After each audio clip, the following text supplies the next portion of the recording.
पहला इतिहास ग्रंथ दाऊद की वंशावली। अध्याय 3। दाऊद के पुत्र। हेब्रोन में दाऊद के ये पुत्र हुए। पहलौठा अम्नोन, जो यज़रेल की अहोनोआम से उत्पन्न हुआ। दूसरा दानियेल, जो कर्मेल की अबीगैल से उत्पन्न हुआ।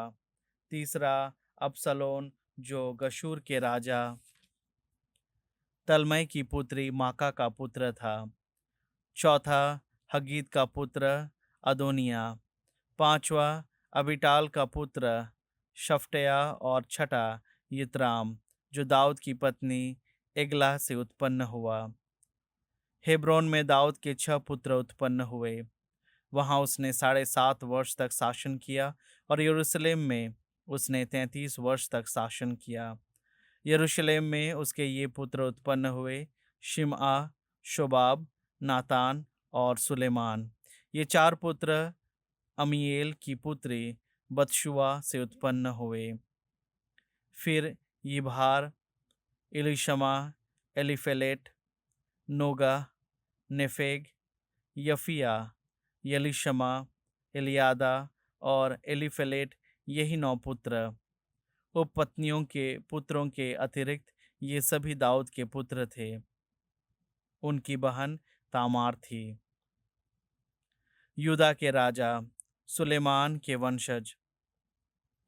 रहबोआम, उसका पुत्र अबिया, उसका पुत्र आशा, उसका पुत्र यहोशफाट, उसका पुत्र यहोराम, उसका पुत्र अहाजिया, उसका पुत्र योआश, उसका पुत्र अमस्या, उसका पुत्र अजरिया, उसका पुत्र योताम, उसका पुत्र आहाज, उसका पुत्र हिजकिया, उसका पुत्र मनसे, उसका पुत्र आमोन, उसका पुत्र योशिया। योशिया के पुत्र पहला योहानान, दूसरा यहोयाकीम, तीसरा सिदकिया, चौथा शलूम। यहोयाकीम के वंशज: उसका पुत्र यकोन्या, उसका पुत्र सिदकिया। निर्वासन के बाद के राजाओं की वंशावली। यकोन्या के वंशज: उसका पुत्र शाअल्तिएल, फिर मल्कीराम, पदाया, शोनासर, यकमिया, होशमा और नदबिया। पदाया के पुत्र जरुब्बाबेल और शिमई। जरुब्बाबेल के पुत्र मशुलाम और हनन्याह और उनकी बहन शलोमीत। फिर हशुबा, ओहेल, बेरेकिया, हजदिया और यशूब हेशेद 5। हनन्याह के वंशज: पलटिया, उसका पुत्र यशाया, रफाया के पुत्र अरनान के पुत्र, ओबद्याह के पुत्र, शकन्या के पुत्र। शकन्या के वंशज: शमाया और उसके पुत्र हटूश, यिगआल, बारिया, नआरिया और शाफाट 6। नआरिया के पुत्र एलियोएनै, हिजकिया और अजरिकाम 3। एलियोएनै के पुत्र होदैवाहू, एलियाशीब, पलाया, अकूब, योहनान, दलाया और अनानी 7। दक्षिण के वंशज। अध्याय 4। यूदा के कुल। यूदा के पुत्र पेरेस, हेस्रोन, कर्मी, हूर और शोबाल। शोबाल का पुत्र रआया यहात का पिता था। यहात अहुमै और लहत का पिता था। सोरातियों के वंशज यही थे। एटाम के पुत्र यजरेल, यिश्मा और यिदबाश। उनकी बहन का नाम हसले लपोनी था। पनुएल गदोर का और एजेर हुशा का पिता था। बेतलहम के पिता और एफ्राता के पहलौठे हूर के पुत्र यही थे। अशहूर। तकोआ के पिता अशहूर की 2 पत्नियां थीं, हिलआ और नारा। उसके नारा से अहुजाम, हेफेर, तेमनी और अशतारी उत्पन्न हुए। ये नारा के वंशज थे। हिलआ के पुत्र शेरेल, शीहर, इतनान और कोश, जो अनूब और शोबेबा का पिता था, और हरूम के पुत्र अहरहेल के वंशों का मूल पुरुष था। याबेश अपने भाइयों से अधिक सम्मानित था। उसकी माँ ने उसका नाम याबेश रखा था, क्योंकि वह कहती थी, कष्ट सहते हुए मैंने इसे जन्म दिया। याबेश ने इज़राइल के ईश्वर से इस प्रकार प्रार्थना की, कृपा कर मुझे आशीर्वाद दे, मेरा क्षेत्र बढ़ा दे, मेरा साथ दे और मुझे विपत्तियों से बचा, जिससे मुझे दुख ना हो। ईश्वर ने उसकी प्रार्थना स्वीकार की। कालेब शूहा का भाई, कलूब महीर का पिता था, और वह एश्तोन का। एश्तोन बेतराफा, पासेया और ईर नहाश के पिता तिहन्ना का पिता था। ये रेका के रहने वाले थे। कनज के पुत्र ओतनिएल और सराया। ओतनिएल के पुत्र हतात और मौनोतै। मौनोतै ओफ्रा का पिता था, और सराया योआब का पिता था।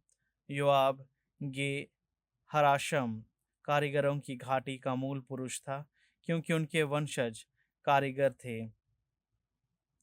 यफुन्ने के बेटे कालेब के पुत्र ईरू, एला और नाआम। एला का पुत्र कनज।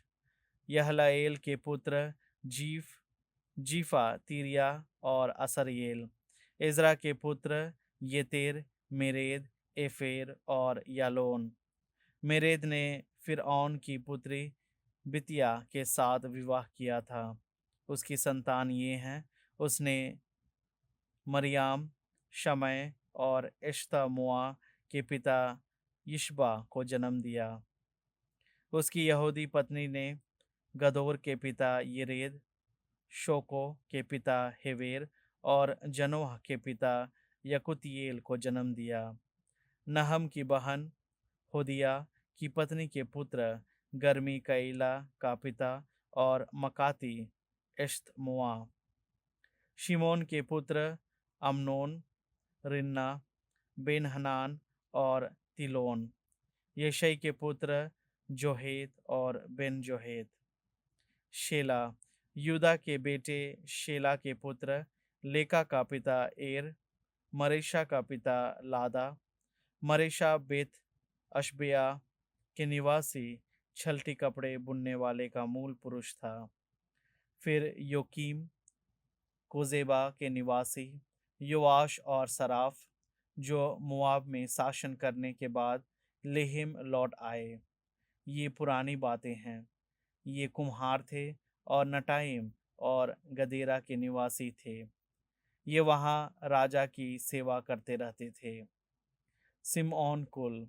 सिमोन के पुत्र नमुएल, यमीन, यारीब, जेरह, शौल। शलूम शौल का पुत्र था। मिबसाम सलूम का पुत्र था। मिश्मा मिबशाम का पुत्र था। मिश्मा के वंशज, उसका पुत्र हमुएल, हमुएल का पुत्र जकूर और हमुएल का पुत्र शिमई। शिमई के 16 पुत्र और 6 पुत्रियां थीं। ना तो उसके भाइयों के पुत्रों की संख्या अधिक थी, और न उनका सारा कुल यूदा वंशियों की तरह बहुसंख्य था। वे बैरशेबा, मोलादा, हसर-शुआल, बिल्हा, एशेम और तोलाद, बतूएल, होर्मा, सिगलग, बेत मरकाबोत, हशर शुशीम, बेत बिराई और शाइरीम के निवास करते थे। दाऊद के शासनकाल तक उनके निवास स्थान यही थे, और उनके गांव एताम, एन रिमोन, तोकेन और अशान कुल मिलकर 5 नगर, और बाल तक उनके आसपास के सब गांव।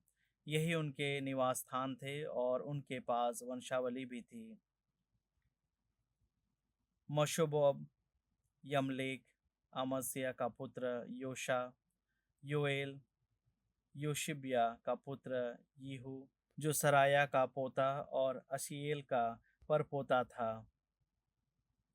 एलियोएनै, याकोबा, यशाहया, अशाया, अदीएल, यशिमिएल, बनाया और शिफई का पुत्र जीजा जो आलोन का, आलोन जो यदाया का, यदाया जो शिमरी का और शिमरी जो समाया का पुत्र था। जिन व्यक्तियों के नाम ऊपर लिखे गए हैं वे अपने अपने कुलों के मुखिया थे और उनके परिवारों की संख्या बढ़ती गई, इसलिए वे घाटी के पूर्व गदोरा तक अपने झुंडों के लिए चारागाह ढूंढने गए। वहां उन्हें उपजाऊ और अच्छे चारागाह मिले। देश विस्तृत, शांत और हरा भरा था। हाम के वंशज वहां पहले निवास करते थे।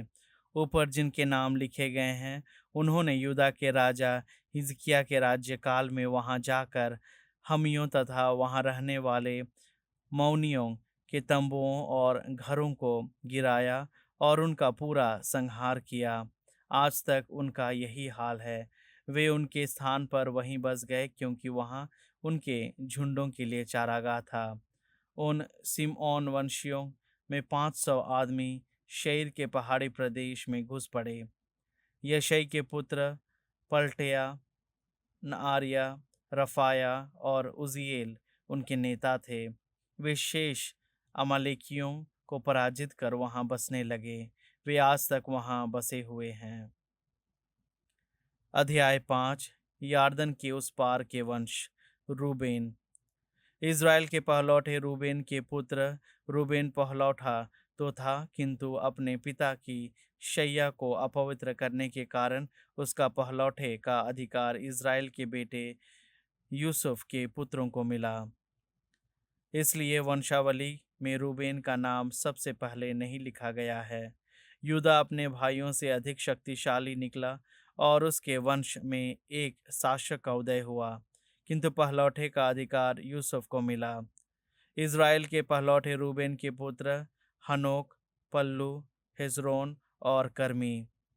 यूएल के वंशज उसका पुत्र शमाया, शमाया का पुत्र गोग, गोग का पुत्र शिमई, शिमई का पुत्र मीका, मीका का पुत्र रआया, रआया का पुत्र बाल और बाल का पुत्र बैरा, जिसे असुर के राजा तिलगत पिलनेसेर ने निर्वासित किया। वह रूबेन वंशियों का मुखिया था। उसके भाई बंधु अपने अपने कुलों के अनुसार वंशावली में नामांकित है। मुखिया यरेल, फिर जकारिया और अजाज का पुत्र बेला जो शेमा का पौत्र और योएल का प्रपौत्र था। यह वंश अरोएर से लेकर गो और बल मओन तक बस गया। पूर्व की ओर उस उजाड़खंड की सीमा तक रहता था जो फरात नदी के इस पार है, क्योंकि गिलिआद में उनके पशुओं की संख्या बहुत अधिक हो गई थी। उन्होंने शाऊल के दिनों में हिग्रोयों से लड़कर उन्हें पराजित किया। बाद में उन्होंने गिलिआद के पूर्व के समस्त क्षेत्र में हिग्रोयों के निवास स्थान अपने अधिकार में कर लिया। गाद। गाद के वंशज उनके पास बाशान देश में सल्का तक बस गए। योवेल मुखिया था, शफाम दूसरा, फिर बाशान में याने और शफाट। उनके घरानों के अनुसार उनके भाई बंधु ये थे: मिकाएल, मशुलाम, शेबा, योरै, याकान, जिया और एबेर सात। ये अबीहैल के पुत्र थे। वह स्वयं हूरी का पुत्र था। हूरी यरवाह का पुत्र था। यरवाह गिलाद का, गिलियाद मिकाएल का, मिकाएल यशीशै का, यशीशै यहूदा का और यहूदा बूज का पुत्र था। अब्दिएल का पुत्र और गुनी का पौत्र अही उनके घराने का मुखिया था। वे गिलियाद, बाशान और उसके नगरों में तथा शरोन के सब चारागाहों के सीमांतों तक रहते थे। वे यूदा के राजा योताम और इज़राइल के राजा यरोबोआम के शासनकाल की वंशावलियों में नामांकित हैं। रूबेन, गाद और आधे मनसे के वंशों में कुल मिलाकर 44,760 वीर, युद्ध कुशल, ढाल, तलवार और धनुष धारण करने वाले सैनिक थे। वे हग्रियों और यटूर, नफीज तथा नोदाब के लोगों से लड़ते थे। युद्ध में उन्हें सहायता मिली। प्रभु ने हग्रियों और उनके सहायकों को उनके हाथ दिया, क्योंकि वे युद्ध के समय प्रभु को दुहाई देते थे। प्रभु ने उनकी प्रार्थना सुनी, क्योंकि वे उस पर भरोसा रखते थे। वे उनके पशुओं को ले गए, अर्थात 50,000 ऊँट, 2.5 लाख भेड़ें, 2,000 गधे। इसके अतिरिक्त उन्होंने 1 लाख लोगों को बंदी बनाया। बहुत से लोग मारे गए, क्योंकि वह लड़ाई ईश्वर की थी। इस युद्ध के बाद वे निर्वासन काल तक वहां रहे। मनसे का आधा वंश। मनशे के आधे वंश के लोग बाशान से बाल हिर्मोन, सनीर और हिर्मोन पर्वत तक बसते थे। उनकी जनसंख्या बहुत बड़ी थी। उनके घरानों के मुखिया ये थे: यशै, यलीएल, अजरिएल, यर्मया, होदवया और यहदिएल। ये वीर योद्धा, प्रसिद्ध पुरुष और अपने अपने घरानों के मुखिया थे, परंतु अपने पूर्वजों के ईश्वर के साथ विश्वासघात कर वे उन देशवासियों के देवताओं के अनुगामी हो गए, जिन्हें ईश्वर ने उनके आ जाने पर भगा दिया था। इसलिए इज़राइल के ईश्वर ने असुर के राजा पूल अर्थात राजा तिग्लत पिलेनेसेर को प्रेरित किया और उसने रूबेन, गाद और आधे मनसे के लोगों को निर्वासित किया। वह उन्हें हलह, हबोर, हारा और गोजान नदी के तट के पास ले गया। वे आज तक वहीं हैं। लेवी की वंशावली। महायाजकों की वंशावली। लेवी के पुत्र गिरशोन, कहात और मरारी। कहात के पुत्र अमराम, यिशहार, हेब्रोन और उजिएल। अमराम के वंशज हारून, मूसा और मरियम। हारून के पुत्र नदाब और अबीहू, एलियाजर और इर्तमार। एलियाजर पिनहास का पिता था, पिनहास अबिशुआ का, अबिशुआ बुक्की का, बुक्की उज्जी का, उज्जी जरहिया का, जरहिया मरायोत का, मरायोत अमरिया का, अमरिया अहीटूब का, अहीटूब सादोक का, सादोक अहीमास का, अहीमास अजरिया का, अजरिया योहन्ना का, योहनान अजरिया का पिता था। उसने उस मंदिर में याजकीय सेवा की जिसे सुलेमान ने यरूशलेम में बनवाया था। अजरिया अमरिया का पिता था, अमरिया अहीटूब का, अहीटूब सादोक का, सादोक शलूम का, शलूम हिल्किया का, हिल्किया अजरिया का, अजरिया सराया का और सराया यहोशदाक का पिता था। जब प्रभु ने नबूकदनेस्सर द्वारा यूदा और यरूशलेम के लोगों को निर्वासित किया था, तब यहोशदाक भी निर्वासित किया गया था।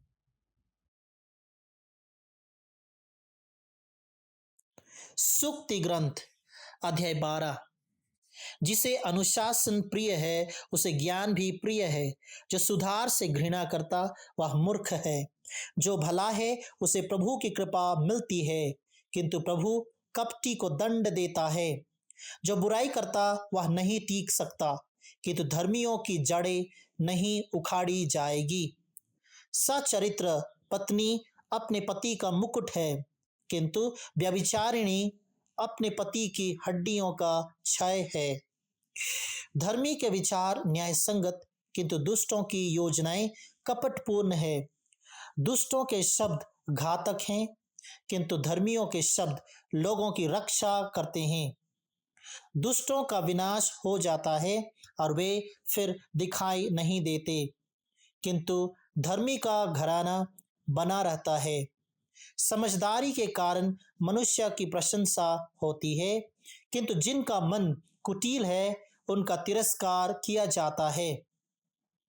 उपेक्षित मनुष्य जिसके पास नौकर है उस शेखीबाज से अच्छा है जिसे पेट भर रोटी नहीं मिलती। धर्मी अपने पशुओं की आवश्यकताओं का ध्यान रखता, किंतु पापी स्वभाव से निर्दय है। जो अपनी भूमि जोतता उसे रोटी की कमी नहीं होगी, किंतु जो व्यर्थ के कामों में लगा रहता वह नासमझ है। दुष्ट पापियों की लूट का लालच करता, किंतु धर्मियों की जड़ फल उत्पन्न करेगी। दुष्ट अपने शब्दों के जाल में फंस जाता, किंतु धर्मी विपत्ति से मुक्ति पाता है। मनुष्य जिस तरह अपने हाथ से परिश्रम का फल पाता, उसी तरह उसे अपने शब्दों के फल से अच्छी चीजें प्राप्त होती है। कुरिन्थियों के नाम संत पौलुस का दूसरा पत्र, अध्याय 8। आप लोग मकेदोनिया की उदारता का अनुकरण करें। भाइयों, मैं आप लोगों को उस अनुग्रह के विषय में बताना चाहता हूँ जिसे ईश्वर ने मकेदोनिया की कलीसियाओं को प्रदान किया है। संकटों की अग्नि परीक्षा में भी उनका आनंद अपार रहा और तंगहाली में रहते हुए भी उन्होंने बड़ी उदारता का परिचय दिया है। उन्होंने अपने सामर्थ्य के अनुसार, बल्कि उससे भी अधिक चंदा दिया है। उन्होंने स्वयं ही बड़े आग्रह के साथ मुझसे अनुरोध किया कि उन्हें भी संतों की सहायता के लिए चंदा देने का सौभाग्य मिले। वे अपनी उदारता में हमारी आशा से बहुत अधिक आगे बढ़ गए। उन्होंने पहले ईश्वर के प्रति और बाद में ईश्वर की इच्छा के अनुसार हमारे प्रति अपने को अर्पित किया। इसलिए हमने तीतुस से अनुरोध किया है कि उन्होंने जिस परोपकार का कार्य प्रवर्तित किया था, वह उसको आप लोगों के बीच पूरा कर दें। आप लोग हर बात में विश्वास, अभिव्यक्ति, ज्ञान, सब प्रकार की धर्म सेवा और हमारे प्रति प्रेम में बढ़े चढ़े हैं। इसलिए आप लोगों को इस परोपकार में भी बड़ी उदारता दिखानी चाहिए। मैं इस संबंध में कोई आदेश नहीं दे रहा हूँ, बल्कि दूसरे लोगों की उदारता की चर्चा कर में आपके प्रेम की सच्चाई की परीक्षा लेना चाहता हूँ। आप लोग हमारे प्रभु ईसा मसीह की उदारता जानते हैं। वह धनी थे, किंतु आप लोगों के कारण निर्धन बन गए, जिससे आप उनकी निर्धनता द्वारा धनी बन गए। मैं इस संबंध में एक सुझाव देता हूँ। आप लोगों ने पिछले वर्ष जो कार्य आरंभ किया और जिसकी योजना आपने स्वयं बनाई थी, अब उसे पूरा करने में ही आपका कल्याण है। आपने जिस तत्परता से उसका निर्णय किया, उसी तत्परता से उसे पूरा करें और अपनी सामर्थ्य के अनुसार चंदा दें। यदि दान देने की उत्सुकता है, तो सामर्थ्य के अनुसार जो कुछ भी दिया जाए वह ईश्वर को ग्राह्य है। किसी से यह आशा नहीं की जाती है कि वह अपने सामर्थ्य के अधिक चंदा दें। मैं यह नहीं चाहता कि दूसरों को आराम देने से आप लोगों को कष्ट हो। यह बराबरी की बात है। इस समय आप लोगों की समृद्धि उनकी तंगी दूर करेगी, जिससे किसी दिन उनकी समृद्धि आपकी तंगी दूर कर दे और इस तरह बराबरी हो जाए। जैसा कि लिखा है, जिसने बहुत बटोरा था उसके पास अधिक नहीं निकला, और जिसने थोड़ा बटोरा था उसके पास कम नहीं निकला। ईश्वर को धन्यवाद, जिसने तीतुस के हृदय में आप लोगों के प्रति मेरे जैसा उत्साह उत्पन्न किया है। उन्होंने मेरा प्रस्ताव स्वीकार किया और अब वह स्वयं बड़ी उत्सुकता से आपके पास आ रहे हैं। हम उनके साथ उस भाई को भेज रहे हैं जो सुसमाचार के प्रचार के कारण सभी कलीसियाओं में प्रशंसा का पात्र हैं। इसके अतिरिक्त प्रभु की महिमा के लिए और अपनी सहानुभूति दिखाने के लिए हम परोपकार का जो सेवा कार्य कर रहे हैं, उसके लिए कलीसियाओं ने उसे हमारी यात्रा का साथी नियुक्त किया। इस प्रकार हम इस उदार दान के प्रबंध में आलोचना से बचकर रहना चाहते हैं, क्योंकि हम न केवल प्रभु की दृष्टि में बल्कि मनुष्यों की दृष्टि में भी अच्छा आचरण करने का ध्यान रखते हैं। इन दोनों के साथ हम अपने एक और भाई को भेज रहे हैं। हमने बारंबार अनेक मामलों में उसके धर्मोत्साह की परीक्षा ली है। इस कार्य के लिए उसका उत्साह और भी बढ़ गया है, क्योंकि उसे आप लोगों पर पूरा भरोसा है। जहां तक तीतुस का प्रश्न है, वह आप लोगों के बीच मेरी धर्म सेवा के साथी और सहयोगी हैं। हमारे अन्य भाई कलीसियाओं के प्रतिनिधि और मसीह के गौरव हैं। इसलिए आप कलीसियाओं की जानकारी में उन्हें अपने भातृ प्रेम का प्रमाण दें और इस बात का भी प्रमाण दें कि हम आप पर जो गर्व करते हैं वह उचित ही है।